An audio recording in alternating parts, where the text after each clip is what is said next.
Good evening, everyone. Nice to have you here this evening. My name is Betsy Gregg. I'm the Director for Migration Pathways here at ACS, and it's nice to have you here for our discovery session. Oh, I'm very sorry. My computer is not happy with slide decks today.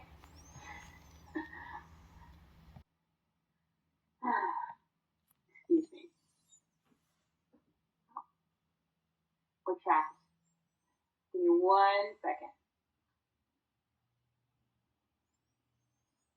All right. First, I would like to acknowledge country. In the spirit of reconciliation, ACS acknowledges the traditional custodians of country throughout Australia and their connections to land, sea, and community. We pay our respects to their elders, past, present, and emerging, and extend that respect to all Aboriginal and Torres Strait Islander peoples today. Joining me tonight is Becky Holland, our Operations Manager for Skills Assessment. She's based in our Sydney office, while I'm down in Victoria in our Melbourne office, but homed in Geelong. Sadly, Becky's voice is out, and so I'm going to thankfully utilize her in the chat today. She is your guru and expert all things migration skills assessment. So if you have any questions, you can drop them in the chat. She'll be available through the session, but also we'll have Q&A at the end. So it's going to be the Becky show today, and I hope that's okay. So tonight we'll really focus on what's happening, so about our new MSA transformation program, what our success measures are, and our highlights from the journey so far, as it's been quite a journey. Next, we'll hop into our continued service and what you should be expecting to support both your existing applicants and agents just like you. I'll also show you some sneak peeks of the co-designed experience and a new video that's now available to support you and your applicants. And then lastly, we'll hop into looking ahead and what was required for launch and any further Q&A you might have on this big change. Excellent, let's tuck in. So perhaps this is all very familiar to you. ACS is the authorized body to assess skills and qualifications for IT and data science professionals, and we do so on behalf of the Australian government. This is, of course, a critical step in applying for a visa, and the process for assessing and validating qualifications and experiences then determines eligibility for skills migration. So our applicants and agents have said a lot about their experience to date, and I think it's really important that we recognize and value that experience so that we can improve and live from there. So first and foremost, evidence requirements were unclear at ACS Migration Skill Assessment. It was difficult to choose or predict a suitable ANSCO code. In IT particularly, there's skills and occupations that kind of blend between two, perhaps even along your career journey, you flip and flop between different specialisms and opportunities, and it can be very unclear of which ANSCO code to pick. Additionally, there were long wait times. Like many assessing authorities, we saw a huge swell in 2023, and unfortunately, once an application was lodged, there was almost no visibility of where it was in the process or the steps required. Messaging and evidence was also transmitted via email, so it made for a really disconnected experience. You couldn't just use the platform, you couldn't just use email, and it was quite a challenge for everyone involved, and also left applicants a bit in the dark when perhaps an agent was representing. Lastly, it was hard to connect with case officers when help was needed. So because the team was busy scurrying away, they weren't able to support and connect and get applicants the answers to the questions they very much wanted. Now, if there's any issues with sound, Tomo will be supporting and has the event email address available for those who, if you need to contact her. I'm hoping it's just a small bunch who needs help. Now, is there anybody else having issues? Okay, thank you, Tom, appreciate it. On the purpose of MSA transformation, we're really here to address those challenges and to provide a stronger customer experience. So we want to see applications done in a timely manner. We want to improve that visibility and experience for our customers, appreciating that our platform is incredibly manual and is not very scalable. Like I mentioned, we had a significant backlog in applications of over 12,000 in FY23, and that, of course, increased our processing time up to about 12 to 15 weeks. However, through operational adjustments and team triage, we've seen that drop significantly in the last 10 months, now showing processing times around 4 to 6 weeks. Over 40% of our applicants are also submitting multiple applications and are seeking multiple ANSCO codes. This is, of course, a common practice, and it's not even just a second ANSCO code. It may be a third, a fourth, and sometimes even a fifth. And then also, in addition to the inefficiencies at ACS, we're also seeing that our applications and the evidence that's provided and the details submitted to ACS, 79% of those applications are not decision ready. So whether it's the documents, the evidence, the stat decks, the data entry, there's an error that needs to be corrected, and therefore ACS can't progress it further. So why is this changing? Well, of course, we're reducing the turnaround time. We want to eliminate the backlog. We want to offer a new opportunity for multiple ANSCOs in a single application. We want to provide assessments that is decision ready, and therefore that enables you as users of both for agents and clients more resources to get it decision ready before you come forward to ACS. And lastly, providing that ultimate visibility and tracking of your progress in our application system. Now, we're delighted that our transformation aligns with DOE's best practice for assessment authorities. These are the 7 that are currently up, and we're looking forward to their future guidelines, expected to be released in the next month or two. Now, how will we measure success in this transformation? We are looking to reduce our turnaround times and aspiring to 5 to 15 days. Now, appreciating we're on a journey, we may not hit 15 days on day 1, but that is where we want to go. We are also looking to have fewer additional applications. So we want to be a one-stop service, aiming for those requests for multiple applications to reduce to less than 5% from their current 40. We also aim to increase the accuracy and reduce review. So if the outcome is right the first time, there's no need to come back, seek review or appeal, and seeking that those applications reduce to less than 0.5%. Increasing productivity, of course, is a huge gain for MSA, but also seeing that continue on into our procedures, our operations, our quality assurance checks, and into day 2 priorities, which we'll talk about it through our continuous improvement efforts. Increased customer satisfaction, potentially with better experience. We'd love to retain and enjoy a stronger ACS membership for our applicants, as well as make sure that messaging and support is catered specifically to the migrant cohort.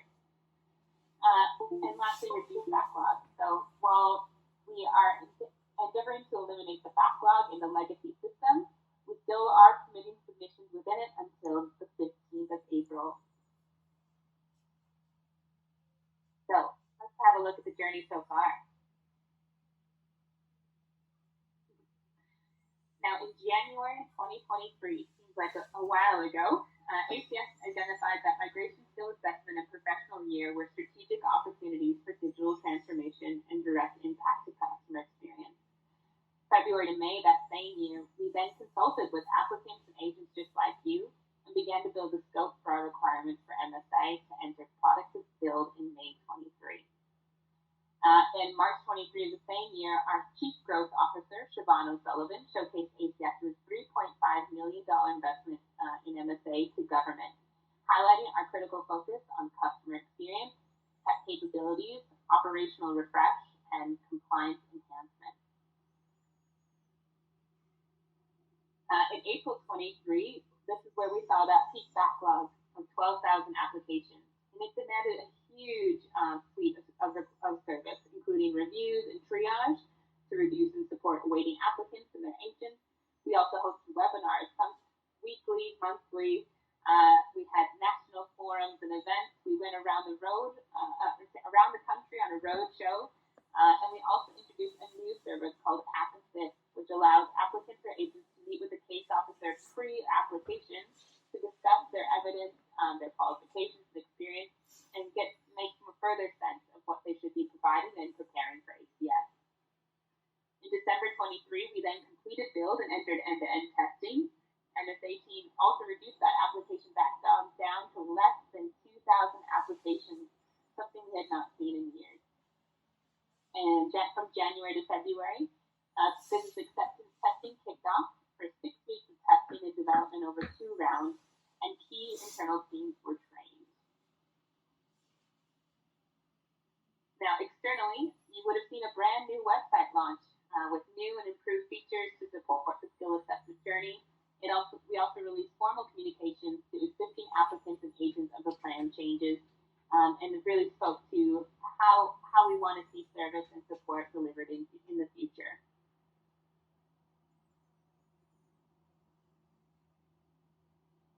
In March and April, we commenced a migration professionals pilot supporting application experiences starting from the 11th of March.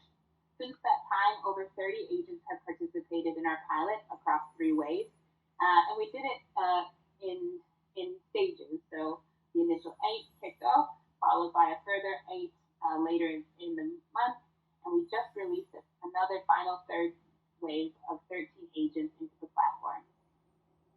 The goal through these pilots is to make sure that our systems are stress tested, that there's a focus on experience and opportunity, and also gives the team the confidence to support the assessment process in a new world. Now, before we launch, we are confirming that all developments, all fixes, all tweaks and adjustments are just right so that we can fully launch it live. So, supporting existing applicants and agents. Now, you may have already read this on our website a few times, but at this stage, our current recommendations are as follows. So if you have started an application but have not yet paid or lodged that submission, we do recommend that you complete and submit that application by 5 p.m. on Monday, the 15th of April, and that's Eastern Standard Time here in Australia, for guaranteed ACS service. So we will do nothing to disrupt that pathway for you to complete the application in that legacy system, but after that date, it may be disrupted. Recommendation number 2, if you've paid and submitted a complete assessment, I'm happy to tell you you don't need to do anything. We are happy to support and assess, and we will provide an outcome accordingly. Recommendation number 3, if you wish to engage a review or appeal of a recent outcome, there's no change to the process, so applicants should still pursue the appeal within the required timeframes and utilize the legacy system to continue.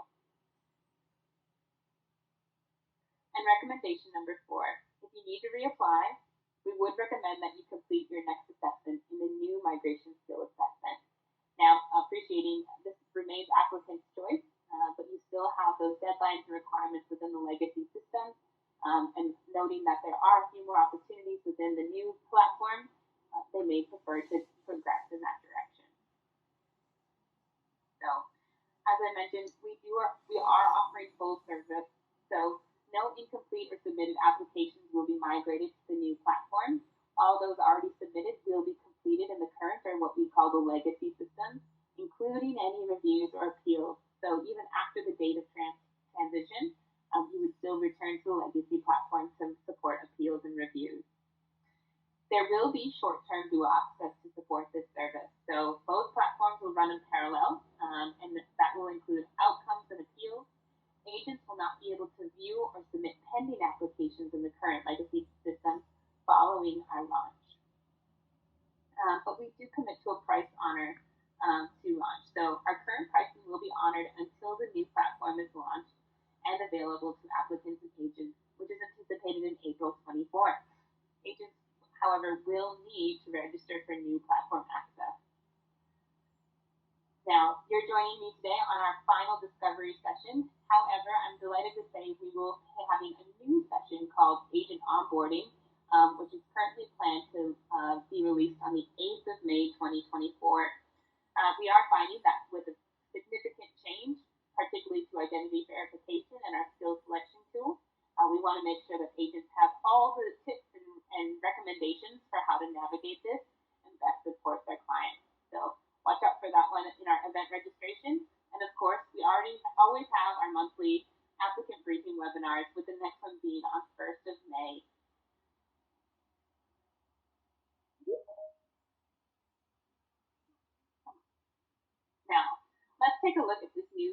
determine this new experience. Now, under the new platform, a client may be able to nominate up to 3 ANSCO codes for a new fixed price. So users will also enjoy new features and functionalities to support their journey, including this co-designed experience by both yourselves, agents, and applicants. Prices are inclusive, so there aren't any additional fees for further experience or priority requirements. It's all contained and requested within. Furthermore, applicants may opt in for a 1-year ACS membership to grow and engage their IT professional network in Australia. Now, remember what we talked about? How we're hearing a lot of dissatisfaction and concern across our customers, both applicants and agents, and we want to take steps to ensure that those are addressed. So, in the new co-design experience, we're happy to offer clear evidence requirements to get your application decision ready. Now, this one is probably already leaked before launch, pretty much. We have a far stronger website, moving from a single website page to, I think, almost 80, supporting every assessment pathway with refreshed instructions and just-in-time support. So no longer do you need to sift through and understand which documentation or which requirement matches your application type. Simply head to the assessment pathway that you select, whether that be a temporary graduate, a skills application, or an RPL, or recognition of prior learning. There you can find checklists to quickly download and clear off across your evidence, as well as more services and support to help both instructional information. You've got images, you have videos, and more to get you started. Furthermore, once you land in the platform, it's far more guided in its approach, offering some intuitive progress. So along the way, you'll see modularized bars, which will give you green ticks when you pass, maybe a red X when you don't, and you can follow along step by step. Additionally, at a glance, you'll be able to also check on tooltips and different pieces within the platform. So these tooltips, that's your question marks at the end of each title item, and then also I think I have one more slide. Yep. So red, of course, means something incomplete or needs updating, whereas green or blue is all clear to continue and progress. Now, in the co-design experience, you'll also be able to choose your skills to support ANSCO nomination and ultimately your full assessment. So I'm not going to do a lot of talking on this one, as we have a brand new video, which has been kindly supported by our colleague Poonam. I'm going to let you listen to her to find out more. And let me know if there is no sound. Oh, hey there. Hello and welcome. In 2024, ACS has implemented a significant change in the skill assessment criteria, which is going to benefit you as an applicant. Introducing the skills selection, a very crucial step in your application journey.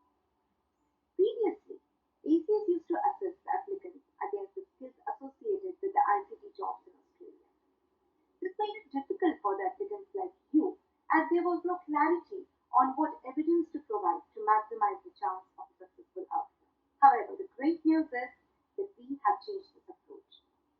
ACS will now be assessing you against your education and work history.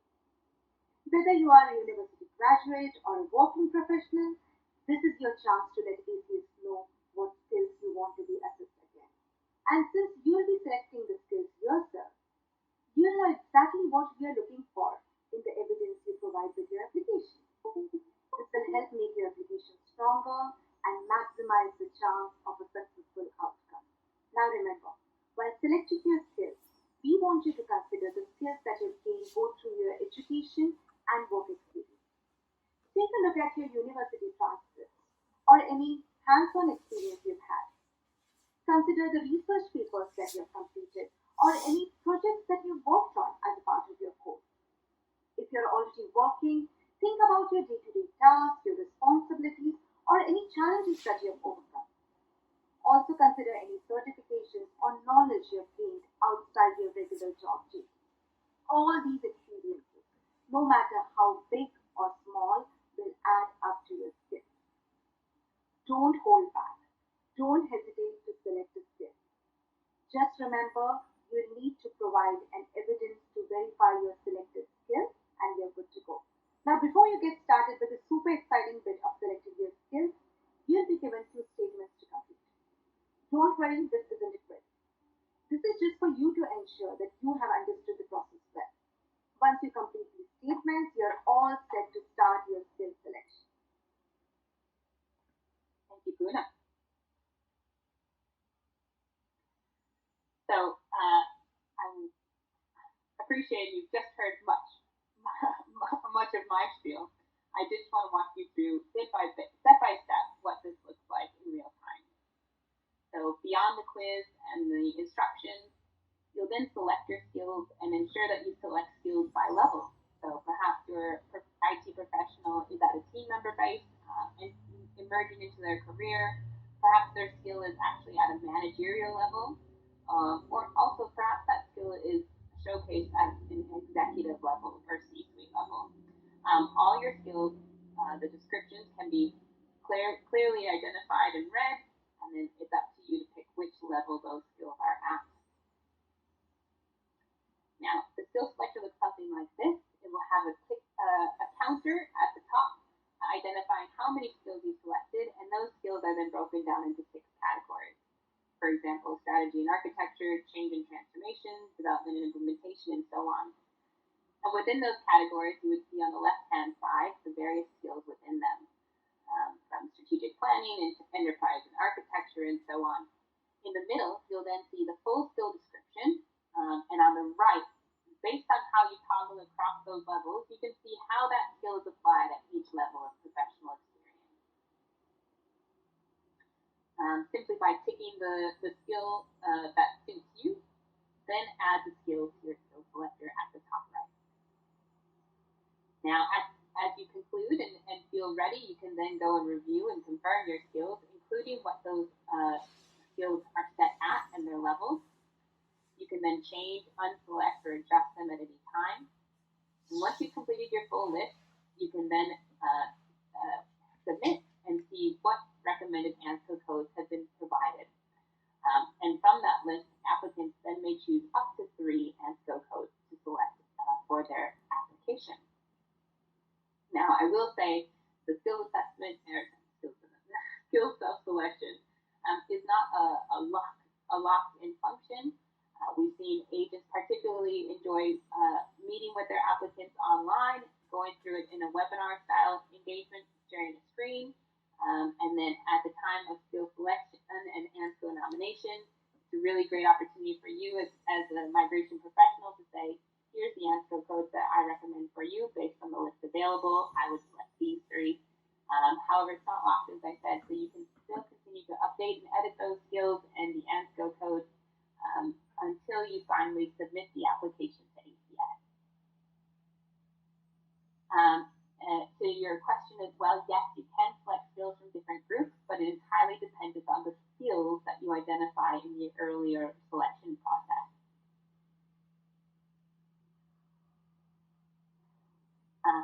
Now, next on our co-design experience is real-time application tracking from the dashboard. Now, this is nothing new. Tracking your progress is very important. Again, it comes down to green ticks to ensure that you've cleared each step. Additionally, as an agent, you will have access to a new agent portal where you'll be able to identify your pending authorization, any applications in process. You also can commence an application with your applicant through a new unique link, and you can also track your submitted applications and how they're progressing. That will also be where you'll be able to find the outcome letters that will be sent directly to you.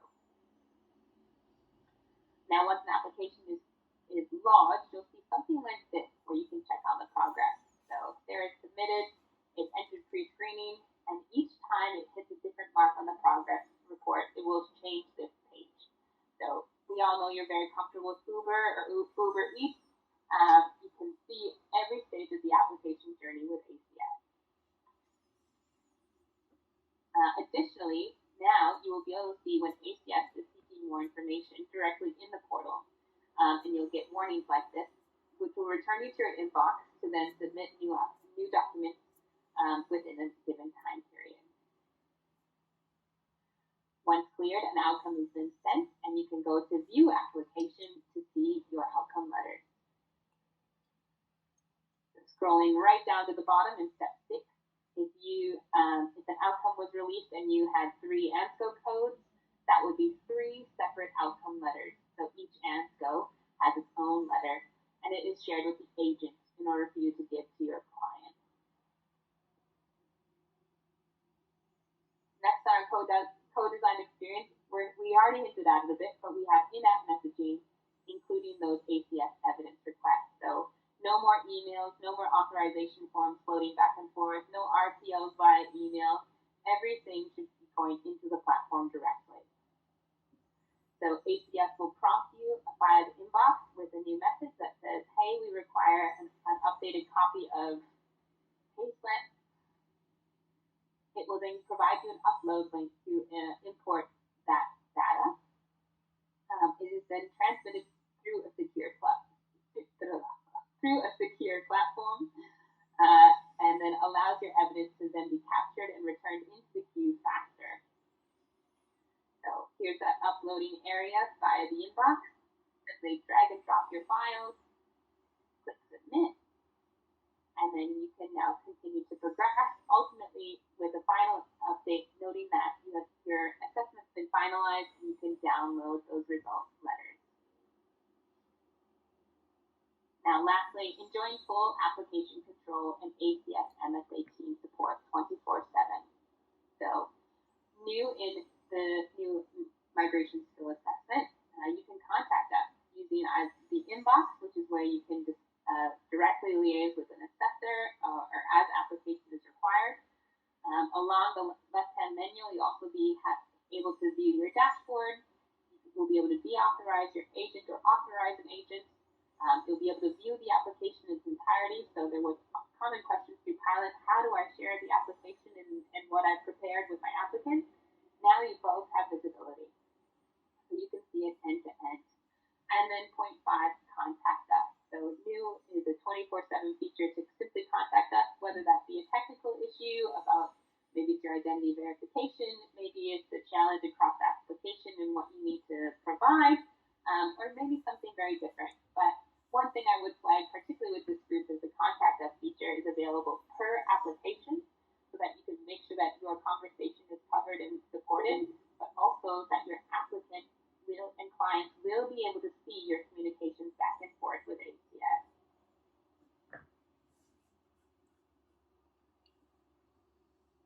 Excellent. So there is our top 5 in co-design experience. We offer clear guidance, the ability to choose your path, real-time application tracking, in-app messaging, and full application control from start to finish. Now, with the new agent portal, take a look. So as I mentioned before, in order to gain access to this new portal, you do need to register for it. So this is not a guaranteed service based on your existing account here with ACS. Instead, if you're savvy, feel free to grab your mobile, take a picture of the QR code on the screen, and you can start to register today. Now, as part of the registration, we are requiring more information than we have in the past, including your business details, your ADN or potentially your business registration overseas, an address, an email, and phone number. Additionally, we require an individual contact, so first and last name, and email and mobile. That email needs to be unique and should not be shared across your business. And if providing migration advice in Australia in any capacity, you do need to provide your migration agent registration through OMAR, whether that be your MARN, or as a legal practitioner, your certification, and in some cases, you may have an LPN to share. So we will review the entries and notify you when access becomes available at launch. But we ask that, again, you register an account for each of your active staff members. As right now, we understand that if you create one account and attempt to use it with multiple users, there is potential to lead to corrupt applications. We will continue to update and adjust the agent portal over time with further enhancements, but those are what's available on day 1. So again, grab the QR code, but I'll post this up here, I think, one more time before the end of the session. Also new is an agent-led application. So the app, no longer does the applicant need to start the process. Instead, the agent can trigger an applicant to get started using a unique link, which then loosely links the applicant to you as the agent. So clicking on the link, the applicant can then start an application and confirm you as their agent. They then complete an identity verification, and it must be completed by them. So it requires them to take a picture of their full passport, take a picture of a secondary ID, be it a national ID card or otherwise, and also authorize you as the agent. Now, I must stress this verification has to be done by the applicant. It also requires a biometric check and selfie to ensure that they are true and real to their passport. Once completed, though, it returns to the agent, who then either accepts or rejects the applicant, completing the personal details, and selecting the pathway or the application type to make payment. During the skills self-selection, it returns to the applicant for ownership, as they would have the strongest visibility of their skills and the use of those skills across qualifications and work experience. Again, as Poonam said, that creates the basis for the entire assessment and allows potentially to nominate up to 3 ANSCO codes. It then returns to the agent, who can then upload, complete applicant name history, qualifications, evidence, all the things you're all very comfortable with, and lastly, review and submit the application. Again, at any time, both parties can log in, have a check, see what's being changed, and then they can also check the progression of the application at any time directly in the portal. So here's a sneak peek of what the agent portal looks like. Again, that My Agent link sits there at the top. You can accept, reject, continue, and track applications. Clicking the link pulls up a screen like this and prompts the applicant in a new way to then confirm their agent at the time of commencement. With identity verification successfully met, they can then authorize you as the agent. So once again, identity verification and selecting your skills remains an applicant required step of the process, but all other pieces can be supported with the agent as the first point of call. Now, preparing for launch. So again, the pilot has continued. We have 30 agents involved.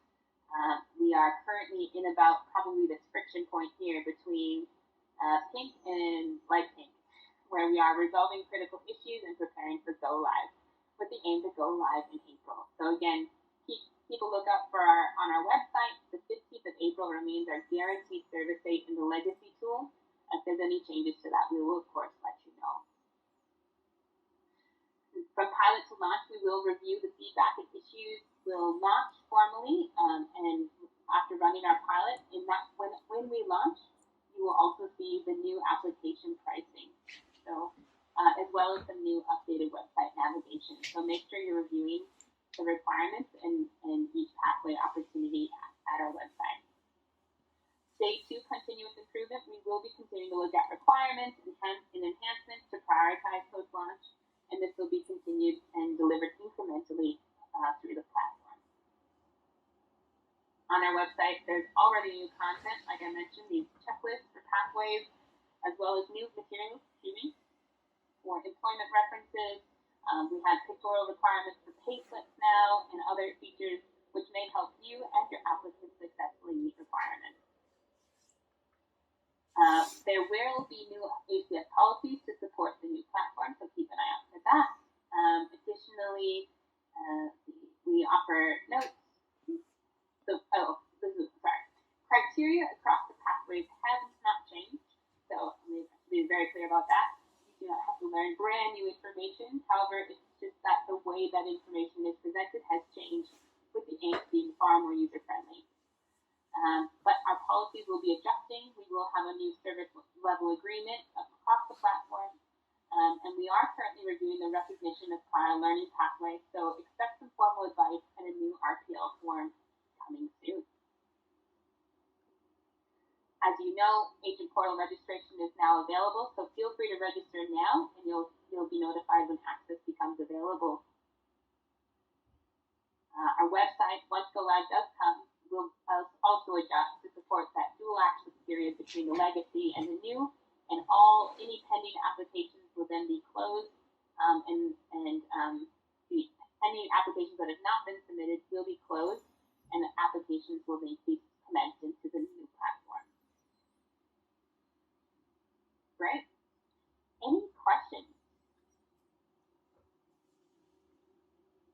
When does it start? Good question. So currently we do not have a formal go live publicly listed. We are still holding for our guaranteed service date of the 15th of April. If you have a question, please drop it in the chat. It's a fairly large group tonight.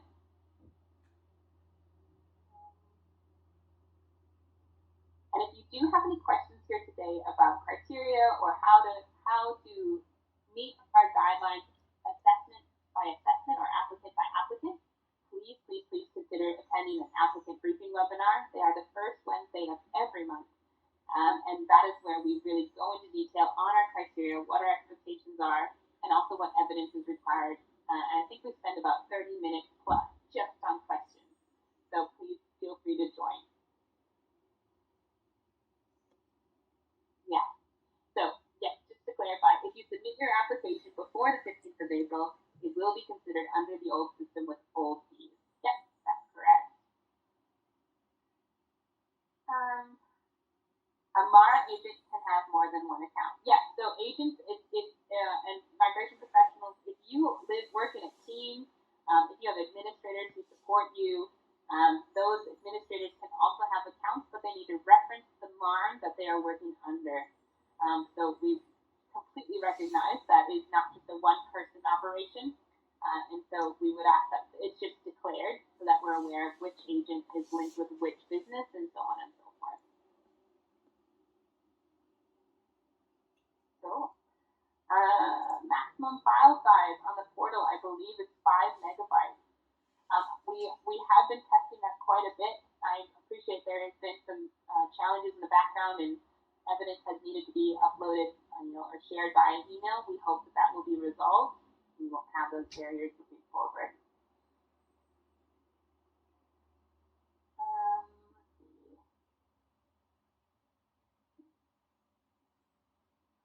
Does it mean the review application will be free of cost in the new system? So reviews and appeals will be adjusting with our new appeals policy. So we will be moving to a appeal 1 and an appeal 2 process. If you opt to provide evidence as part of the appeal process, there's likely the refund that comes with potential appeal or appeal overturn is not applied, as it would be more seen as a review. However, if that appeal is lodged without any additional evidence and just simply challenging the outcome, then that would be potential for a refund a refund outcome and overturn.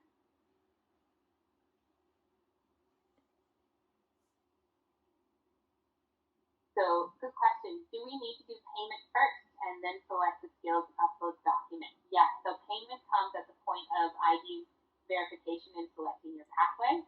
It's quite a different change from the current system.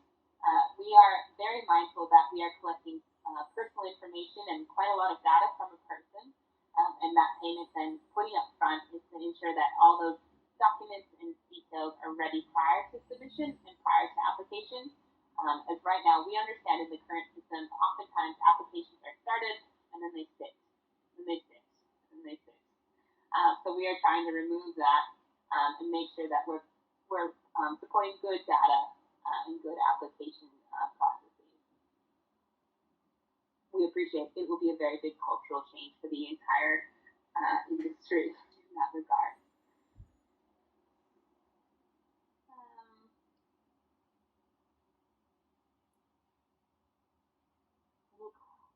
Becky, I know your voice is fried. Have you spotted anything that I can help with?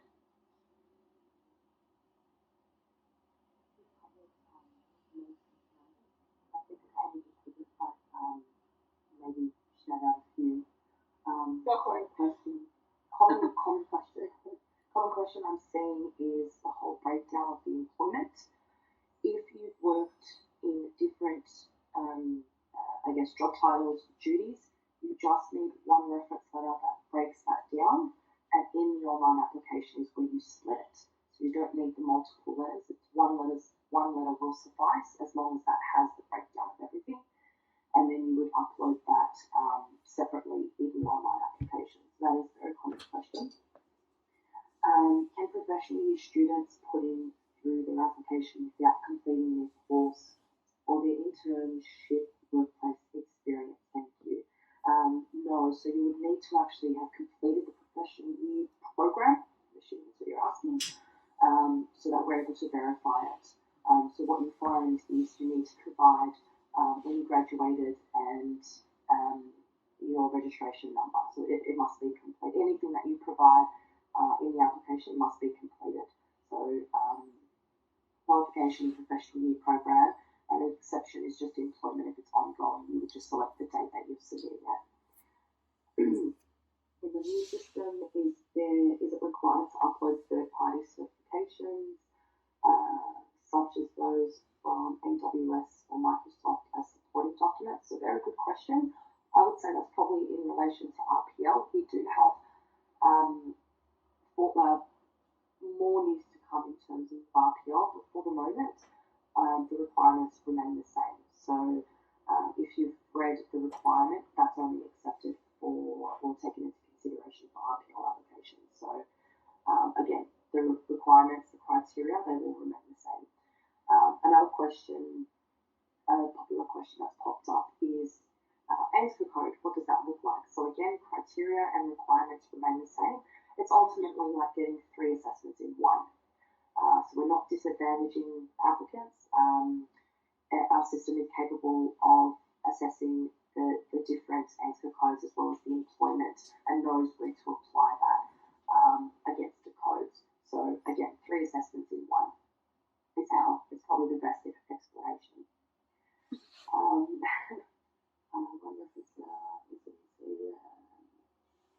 Is there a deadline date between payment date and application submission? Very good question. So as Betsy mentioned before, the upfront payment is first. Once you've completed payment, you can then, I believe it's up to 90 days, you have to complete the actual application. So you've got a fair amount of time to complete it. If there are any issues, we're obviously here to help. The team is readily available to understand circumstances, and then we can help you through that. But yeah, 90 days is the time that's been set. There's a good question here, related to post-Australian study or someone who's new in their industry.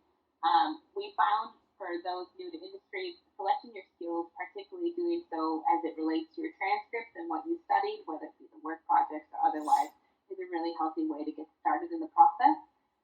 Of course, at that emerging level, your skills are expected to be more so at a team member based, perhaps not fully at a manager skill level. And so it does provide and afford more flexibility at that assessment level, noting that, of course, you'd be looking for, your full university qualification and then 1 year of work experience or the professional year.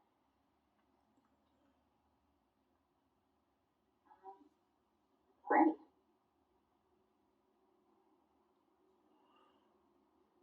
The price for the RPL is still going to be the same. Yes, that's right. And to answer your question, like why is it the same? It's because we are still working through the RPL, and we want to make sure that our new criteria and support is clear and helps you, fully meet those requirements across RPL. We will provide that guidance and criteria very soon.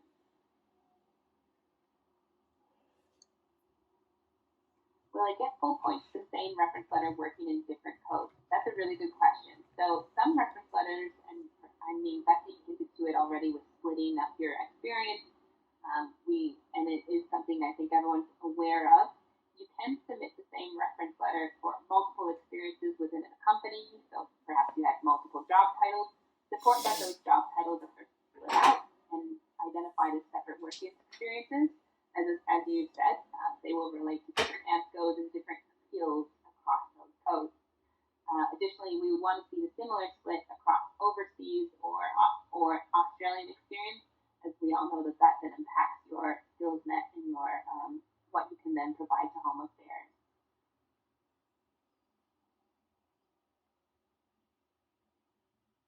You do not necessarily need to use an agent to apply, but this session is, of course, geared to migration professionals, and so that is the focus of this session.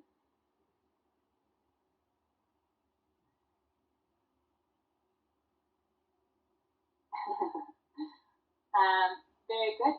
Now, expect that RTL policy to largely align with our release of the new platform. So, again, the 15th of April remains our guaranteed service. We are excited to release launch communications and provide you more official dates soon. Unfortunately, it's not this session. So, watch your emails, check the website. Please find us on LinkedIn and, heckle us if you'd like.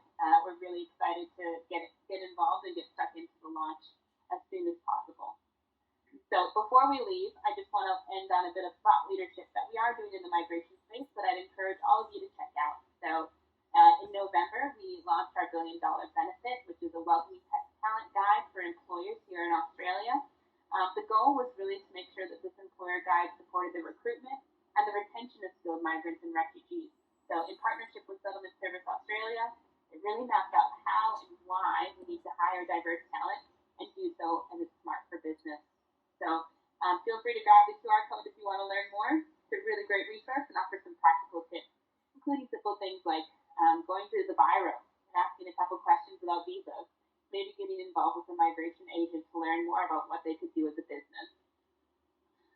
And then lastly, Skills Journeys, Navigating IT Migration in Australia is a brand new publication out of ACS, which focuses on a longitudinal survey of our past applicants and skill assessment.